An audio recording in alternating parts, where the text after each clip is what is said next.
சொல்வீங்க, திருப்பியும் வந்து ஷாம்பூக்கும் இதுக்கும் என்ன கனெக்ஷன் அப்படின்னு சொல்வீங்க. நீங்க வந்து ஷாம்பூ வந்து நீங்க யூஸ் பண்றீங்க அப்படின்னா, ஃபர்ஸ்ட் வந்து ஒரு டப்பா ஓகே. எல்லாருக்குமே தலையில ஒரு ஷாம்பூ டப்பா இருக்குன்னு வச்சுக்கோங்களேன். ஏன்னா ஷாம்பூ யூஸ் பண்றாங்க. அந்த ஷாம்பூக்குள்ளேயே இருக்குங்க பிளாஸ்டிக். ஓகே. டெய்லியும் நீங்க யூஸ் பண்ணிட்டுருக்கீங்க. அதில வந்து நீங்க நீங்க வந்து நான் சொன்னா நம்பாதீங்க. நீங்க வந்து கூகுள் ஓப்பன் பண்ணுங்க. ஏஐ யூஸ் பண்ணுங்க. இல்ல உங்க பாத்ரூம்ல போயிட்டு உங்க ஷாம்பு பாட்டில் திருப்பி பாருங்க. ஓகே. பாலிதீன் சொல்றாங்கல்ல, அதான் வந்து ஃபெலோஃபெலன்னு சொல்லிட்டு ஒரு வந்து வேதிப்பொருள். ஓகே. அது வந்து சிந்தெடிக் ஃபைபர்லால யூஸ் பண்ணியிருக்காங்க. அது வந்து க்ரூட் ஆயில்லேருந்து எடுக்குறாங்க. இது ஒரு மேஜிக் மெட்டீரியல் இல்லங்க. இது வந்து full and full of chemical poison. Okay. அதுதான் வந்து நீங்க சின்ன குழந்தைலேருந்து இப்போ ஒரு நான் சொல்றேன் ஏழைலேருந்துனா ஏழை வந்து ஒரு ₹10 ஒரு ஷாம்பு சாச்செட் யூஸ் பண்றாங்க. ஒரு பெரிய பணக்காரன்னா அவங்க வந்து ₹800 ₹700 ஷாம்பு டப்பா யூஸ் பண்றாங்க. அது உள்ள இருக்கிற கெமிக்கல்ஸ் வந்து அவ்ளோ கெடுதி.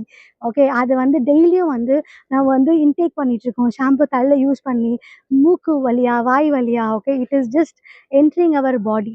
இதனால தான் இப்பலாம் நீங்க யோசிச்சுட்டு இருக்கீங்க.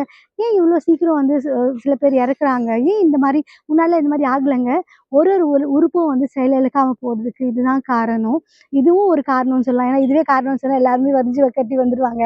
அ கேன்சர் கேன்சர்ங்கிறது வந்து ஓகே பெரியது. இந்த விஷயங்கள்லாம் படிய படிய கேன்சர் வரும். ஓகே நம்மளுக்கு. அதுக்கப்புறமா உறுப்பு செயலிழப்புறது. அதுக்கப்புறமா ரொம்ப விஷயங்கள் ப்ராப்ளம்ஸ் வந்து நீங்க கேள்விப்படாத விஷயங்கள்லாம் நடந்துட்டுருக்கு. So please say no to plastic.